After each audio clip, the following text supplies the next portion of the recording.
Hi hello welcome to our channel VN creativities. இன்றைக்கி நம்ம சேனலில் எதை பற்றி பார்க்க போகிறோம்னா 2 டிஃப்ரெண்ட் டைப் ஆஃப் காரப்பொரி எப்படி வீட்டிலே ஈஸியாக பண்ணலாம் அப்படின்றது தான் பார்க்க போகிறோம். இப்போ ஃபஸ்ட்டு மசாலா பொரி எப்படி பண்ணலான்னு பார்த்துடலாம் வாங்க.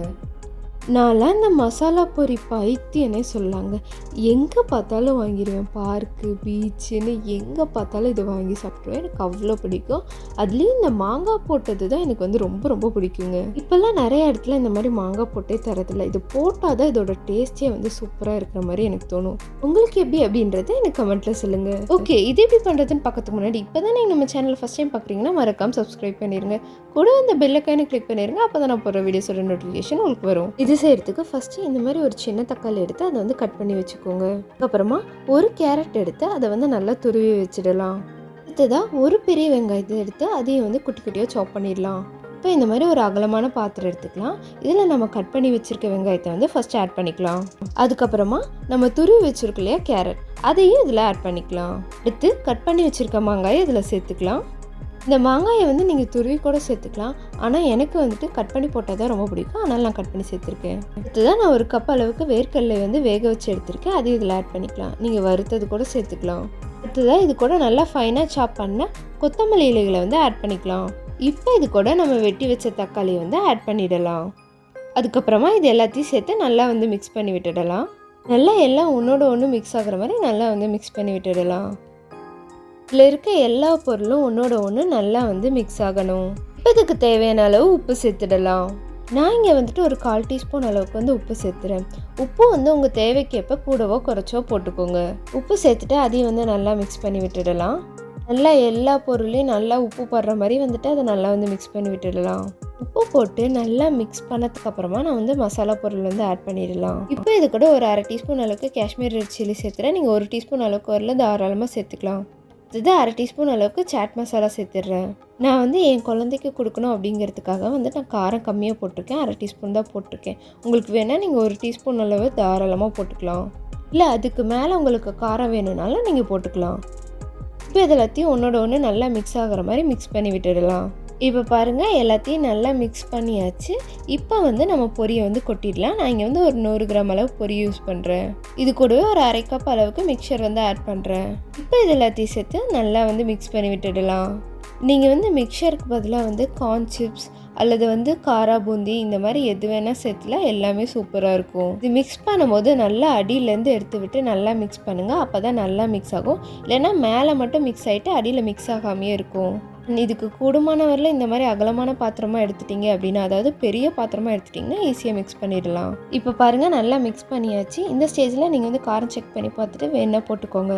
எனக்கு வந்து இன்னும் கொஞ்சம் காரம் தேவைப்படுது. ஸோ நான் இன்னும் ஒரு 1/2 டீஸ்பூன் போட்டு நல்லா வந்து மிக்ஸ் பண்ணி விட்டுறேன். நான் ஏன் ஃபஸ்ட்டே பொரியை கொட்டி மிக்ஸ் பண்ணாமல் கடைசியாக கொட்டி மிக்ஸ் பண்ணேன்னா அது வந்து சீக்கிரமாக நவுத்து போகாமல் இருக்கிறதுக்காக தான். நம்ம வெட்டாக இருக்கிறதுலாம் ஃபஸ்ட்டு வந்து நல்லா மிக்ஸ் பண்ணதுக்கப்புறமா ட்ரையாக இருக்கிற பொரி மிக்சர்லாம் போட்டோன்னா அது வந்து சீக்கிரமாக நவுத்து போகாது. இப்போ பாருங்கள், இதெல்லாம் நல்லா மிக்ஸ் பண்ணியாச்சு. அவ்வளோதாங்க, நம்ம வந்து மசாலா பொரி சூப்பராக ரெடி ஆயிடுச்சு. இனி இதை வந்து சாப்பிட வேண்டியது தான். ரொம்ப ஈஸியாக வீட்டில் இருக்க பொருளை வச்சு டக்குன்னு இதை வந்து செஞ்சிடலாம். அது மட்டும் இல்லைங்க, இது ரொம்ப ஹெல்த்தியும் கூட. இதில் போட்டிருக்க எல்லாமே ஹெல்த்தியான இன்க்ரீடியன்ட்ஸ் தான், இந்த மிக்சரை தவிர. உங்களுக்கு வேணும்னா நீங்கள் மிக்சரை கூட அவாய்ட் பண்ணிக்கலாம்.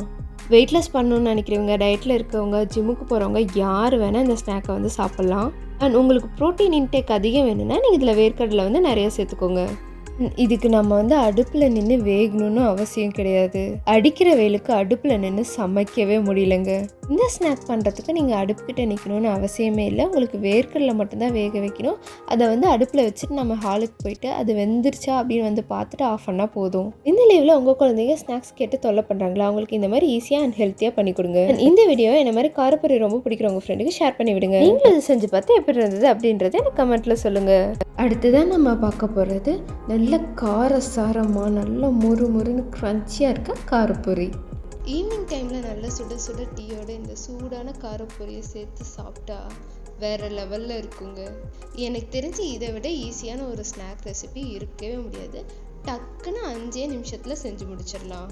இது எப்படி பண்ணுறதுன்னு பார்க்கறதுக்கு முன்னாடி இப்போ தான் நீங்கள் நம்ம சேனலில் ஃபஸ்ட் டைம் பார்க்குறீங்கன்னா மறக்காமல் சப்ஸ்கிரைப் பண்ணிடுங்க. கூட அந்த பெல் ஐக்கானே கிளிக் பண்ணிடுங்க. அப்போ தான் போகிற டிஷோட நோட்டிஃபிகேஷன் உங்களுக்கு வரும். இது செய்கிறதுக்கு ஃபஸ்ட்டு ஒரு 5லேருந்து 6 பல் பூண்டு எடுத்துக்கோங்க. அது இந்த மாதிரி சின்ன உருளில் வச்சு நல்லா தட்டி எடுத்துக்கோங்க. இது அப்படியே இருக்கட்டும். இப்போ ஒரு வானலில் எடுத்து அதில் கொஞ்சமாக எண்ணெய் ஊற்றிக்கலாம். நான் இங்கே ஒரு 3 டேபிள் ஸ்பூன் அளவுக்கு எண்ணெய் ஊற்றிருக்கேன். எண்ணெய் நல்லா சூடானது அதில் கடுகு போட்டுக்கலாம். கடுகு பொரிஞ்சதுக்கப்புறமா நம்ம தட்டி வச்சுருக்கல பூண்டு அது இதில் சேர்த்து நல்லா வறுத்தரலாம். இந்த பூண்டு இந்த எண்ணெயில் நல்லா ஃப்ரை ஆகி அது மொறு மொறுன்னு ஆகணும். இது கலரே நல்லா கோல்டன் ப்ரௌனில் சேஞ்ச் ஆகணும். அந்த அளவுக்கு இதை நல்லா வதக்கிடுங்க. அடுத்தது இது கூட ஒரு 1/4 கப் அளவுக்கு வேர்க்கடலை ஆட் பண்ணிக்கிறேன். வேர்க்கடலை ஆட் பண்ணிட்டு அதையும் நல்லா நம்ம வறுத்தரலாம். இந்த வேர்க்கடலையே 1லேருந்து 2 நிமிஷம் நல்லா அந்த எண்ணெயிலே வருங்க. அந்த வேர்க்கடலை நல்லா கிறிஸ்பி ஆகணும். அப்போ தான் இதுக்கு நல்லாயிருக்கும். இப்போ பாருங்கள், வேர்க்கடலை நல்லா வறுபட்டுச்சு. அது எந்த அளவுக்கு கலர் சேஞ்ச் ஆகிருக்கு அப்படின்ட்டு பாருங்கள்.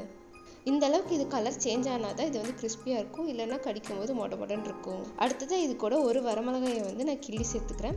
வரமிளகாய் உங்கள் காரத்துக்கு எப்போ கூடவோ குறைச்சா போட்டுக்கோங்க. அடுத்தது இது கூடவே ஒரு கொத்து அளவுக்கு கருவேப்பிலை ஆட் பண்ணியிருக்கேன். இப்போ எல்லாத்தையும் நல்லா வதக்கிடலாம். அடுத்தது இது கூட ஒரு 1/4 டீஸ்பூன் அளவுக்கு மஞ்சள் தூள் அண்ட் ஒரு 1/2 டீஸ்பூன் அளவுக்கு மிளகாய்த்தூள் ஆட் பண்ணுறேன். மிளகாய்த்தூள் உங்கள் காரத்துக்கு எப்போ நீங்கள் கூடவோ குறைச்சோ போட்டுக்கோங்க. இப்போ இது எல்லாத்தையும் சேர்த்து இந்த எண்ணெயில் நல்லா மிக்ஸ் பண்ணிடலாம். இந்த ஸ்டேஜில் அடுப்பை லோ ஃப்ளேமில் வச்சுருங்க. அப்போ தான் கருகாமல் இருக்கும். இது எல்லாத்தையும் சேர்த்து நல்லா மிக்ஸ் பண்ணிடுறதுக்கு அப்புறமா நான் ஒரு 100 கிராம் அளவுக்கு பொரி வச்சுருக்கேன். அதை இதோட ஆட் பண்ணி நல்லா மிக்ஸ் பண்ணி எடுத்துடலாம். இப்போ அடுப்பை ஃபுல்லாக சிம்மில் வச்சுருங்க. அப்போ தான் பொரி கறியிடாமல் இருக்கும். நம்ம நார்மலாக எப்படி சாதம் கிளறோம் அதே மாதிரி இந்த பொரியை நல்லா சிம்மில் வச்சு நம்ம கிளறி விட்டுடலாம்.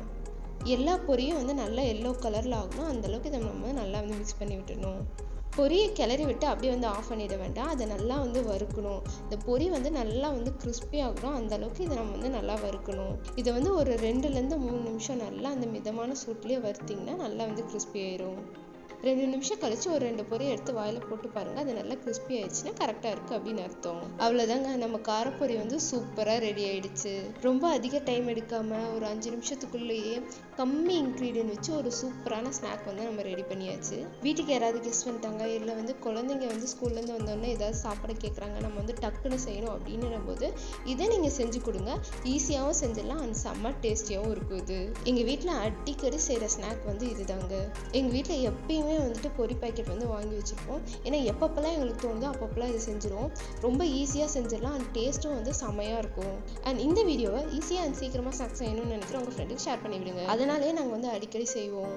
உங்கள் வீட்டில் இந்த மாதிரி என்ன ஸ்நாக் அடிக்கடி செய்வீங்க அப்படின்றத எனக்கு கமெண்ட்டில் சொல்லுங்கள். நீங்களும் இது செஞ்சு பார்த்து எப்படி இருந்ததுன்னு எனக்கு கமெண்ட்டில் சொல்லுங்கள். இந்த வீடியோ பிடிச்சிருந்தா லைக் பண்ணுங்கள், ஷேர் பண்ணுங்கள், கமெண்ட் பண்ணுங்கள் அண்ட் மறக்காம சப்ஸ்கிரைப் பண்ணிடுங்க. தேங்க்ஸ் ஃபார் வாட்சிங். பை.